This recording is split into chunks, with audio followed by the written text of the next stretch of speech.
racked up 27.5 sacks in his first 4 seasons in Jacksonville. His new deal includes $77 million guaranteed and runs through the 2030 season.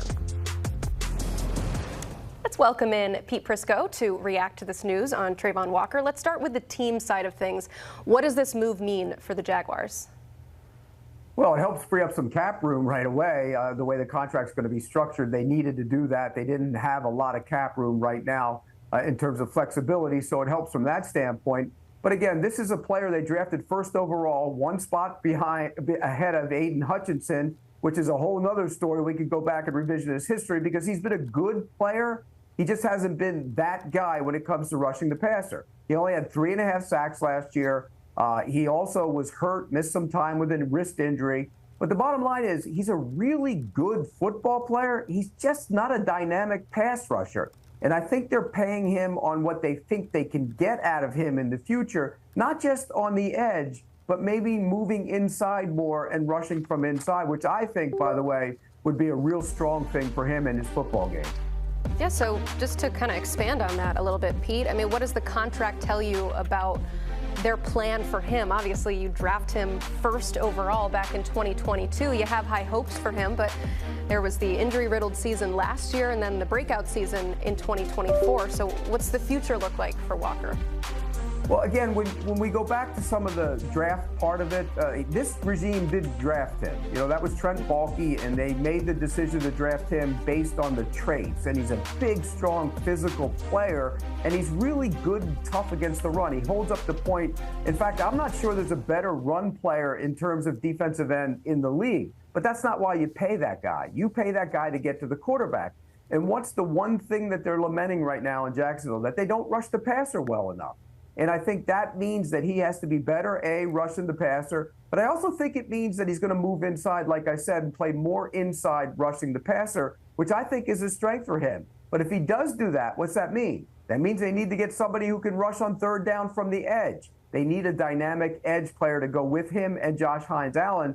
And I think to look to the draft, because I think that's what they're going to do. They're going to draft an edge player in the draft.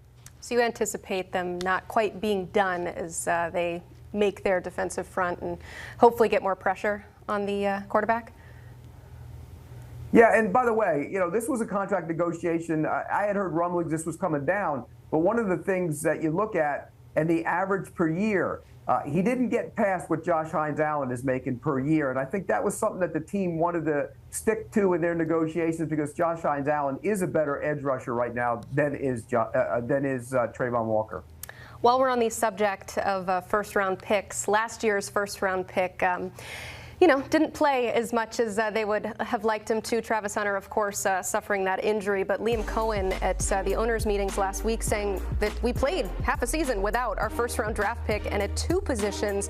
What can that look like when he actually is in a rhythm and routine, understands it, fully immersed in it, and everybody and how we have to be as a team? I'm excited about what that looks like. I know that Liam Cohen is not the only one that's excited about what that looks like. So from your standpoint, Pete, what does that look like? What can we anticipate from a healthy, fingers crossed, Travis Hunter?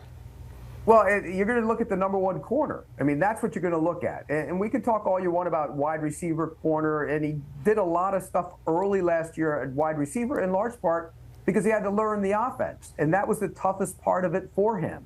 They wanted him to learn the offense, and then he would get comfortable on the offensive side of the ball, and then he'd play more defense. Well, just when that was ready to happen, he suffered the injury in practice. So their ideal plan for him would be to be the number 1 corner, which I think they anticipate he will be, and be a guy who spots in on maybe third down, some passing downs on the offensive side of the ball. He's not going to play every snap. He's going to play every snap on defense, but he's going to be spotted in on the offensive side of the ball. When you look at him, look, they mentioned that. They played the whole year without their number 1 corner. They had a bunch of other injuries. They're also their 3rd-round pick, Ransaw, a safety, is probably going to start as well, and he missed the entire season. So they feel good about adding back some of the young guys that they didn't get for a full season last year as a big part of what they're going to do on defense.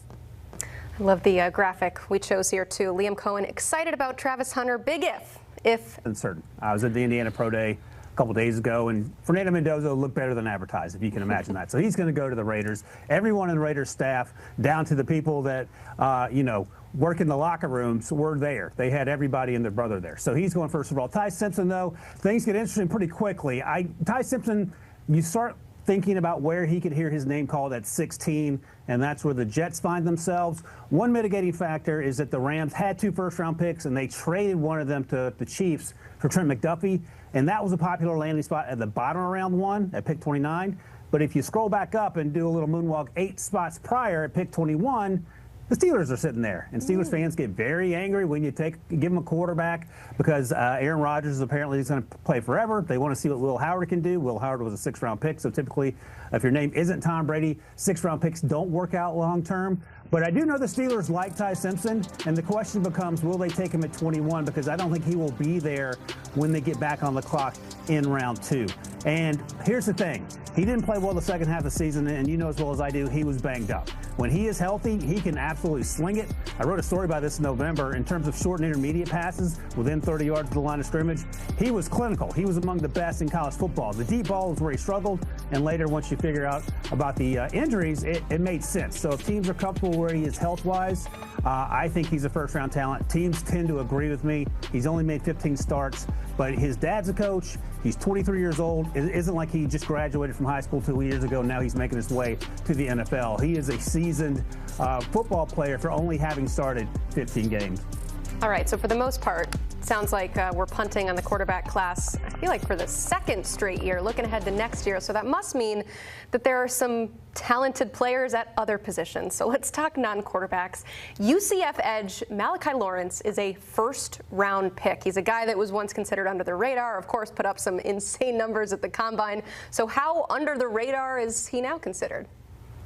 Less and less so, for sure, and you're exactly right. So he went to the Shrine Bowl, and his season at UCF in 2025 was incredibly impressive, but he wasn't playing at Alabama or Georgia or Indiana, as it happens. He was at UCF, so in that sense, in the fall and even through January and February until he got to the Combine, a lot of people weren't talking about Malachi Lawrence, but the more folks I talk to, the more they are convinced that he ends up going in round 1. I had him going early on day 2, so we can split the difference there, but you see the numbers here, 6'4", 260. He ran a 4.52. He had a 40-inch vertical. Those things are typically reserved for wide receivers. Like Carnell Tate, for example, ran a 4.52. Malachi Lawrence and Carnell Tate run the same speed. Wrap your brain around that. One outweighs the other by 50 or so pounds. So I think as an edge rusher, he is absolutely electric.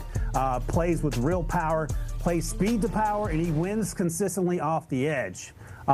Needs to get a little better against the run, but we can say that about a lot of guys. And by the way, you don't draft an edge rusher in the 1st round because he's killing it against the run and can't sack the quarterback.